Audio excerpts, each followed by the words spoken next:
آئیے ہم بائبل مقدس کو کھولیں۔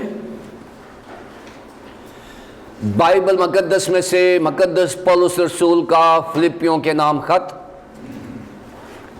اس کا 2 باب، اس کی 12ویں آیت سے 18ویں آیت تک۔ کلام مقدس میں سے مقدس پولس رسول کا فلپی کی کلیسیا کے نام خط، اس کا 2 باب، اس کی 12ویں آیت سے 18ویں آیت تک۔ کلام مقدس میں یوں مرقوم ہے: بس اے میرے عزیزو، جس طرح تم ہمیشہ سے فرمانبرداری کرتے آئے ہو، اسی طرح اب بھی نہ صرف میری حاضری میں بلکہ اس سے بہت زیادہ میری غیر حاضری میں ڈرتے اور کانپتے ہوئے اپنی نجات کا کام کیے جاؤ، کیونکہ جو تم میں نیت اور عمل دونوں کو اپنے نیک ارادے کو انجام دینے کے لیے پیدا کرتا ہے، وہ خدا ہے۔ سب کام شکایت اور تکرار بغیر کیا کرو، تاکہ تم بے عیب اور بھولے ہو کر ٹیڑے اور کاجروں لوگوں میں خدا کے بے نقص فرزند بنے رہو، جن کے درمیان تم دنیا میں چراغوں کی طرح دکھائی دیتے ہو اور زندگی کا کلام پیش کرتے ہو، تاکہ مسیح کے دن مجھے فخر ہو کہ نہ میری دوڑ دو بے فائدہ ہوئی، نہ میری محنت اکارت گئی۔ اور اگر مجھے تمہارے ایمان کی قربانی اور خدمت کے ساتھ اپنا خون بھی بہانا پڑے تو بھی میں خوش ہوں، اور تم سب کے ساتھ خوشی کرتا ہوں۔ تم بھی اسی طرح خوش ہو اور میرے ساتھ خوشی کرو۔ کلام مقدس کے پڑھے اور سنے جانے پر خداوند کی برکت ہو، آمین۔ مقدس پولس رسول کا فلپیوں کی کلیسیا کے نام خط کے تفسیری مطالعہ کے سلسلے میں آج ہمارا 9واں لیسن ہے، یعنی سبق نمبر 9۔ پچھلے سبق میں یعنی 8ویں سبق میں ہم نے خداوند یسوع مسیح کو بطور نجات دہندہ دیکھا تھا کہ ایک نجات دہندہ دنیا کی نجات کے لیے کیا کام کر سکتا ہے۔ اور پچھلے لیسن میں جو 6 آیت سے 11ویں آیت تک تھا، اس میں خداوند یسوع مسیح کی صلیبی موت کو بڑے عاجزانہ انکسارانہ انداز میں پیش کیا گیا ہے، اور پھر 8ویں آیت تک یعنی 6 سے 8ویں آیت تک خداوند یسوع مسیح کی حلیمی کا ایک معیار پیش کر دیا گیا ہے، جس میں یوں لکھا ہوا ہے کہ اس نے اگرچہ خدا کی صورت پر تھا، خدا کے برابر ہونے کو قبضے میں رکھنے کی چیز نہ سمجھا، بلکہ اپنے آپ کو خالی کر دیا اور خادم کی صورت اختیار کی اور انسانوں کے مشابہ ہو گیا، اور انسانی شکل میں ظاہر ہو کر اپنے آپ کو پست کر دیا، اور یہاں تک فرمانبردار رہا کہ موت بلکہ صلیبی موت گوارا کی۔ یہ نجات دہندہ ہے جو ہمارے لیے نجات بخش کام کر رہا ہے۔ اس کے بعد خدا نے سرفراز کیا ہے اسے، اور پھر 9 سے 11ویں آیت تک لکھا ہے، اسی واسطے خدا نے بھی اسے بہت سربلند کیا اور اسے وہ نام بخشا جو سب ناموں سے اعلیٰ ہے، تاکہ یسوع کے نام پر ہر ایک گھٹنا جھکے، خواہ آسمانیوں کا ہو، خواہ زمینیوں کا، خواہ ان کا جو زمین کے نیچے ہیں، اور خدا باپ کے جلال کے لیے ہر ایک زبان اقرار کرے کہ یسوع مسیح خداوند ہے۔ یہ ہمارے نجات دہندہ کی تصویر ہے۔ اس نے ہماری نجات کے لیے یہ کیا ہے۔ اب 9واں لیسن جو ہے وہ یہ کہ اس نے تو نجات دہندہ نے نجات بخش کام کیا ہے، ہماری نجات کا انتظام کیا ہے، ہماری کیا ذمہ داری ہے، ہم نے کیا کرنا ہے، یہ آج کا لیسن ہے جو 12ویں آیت سے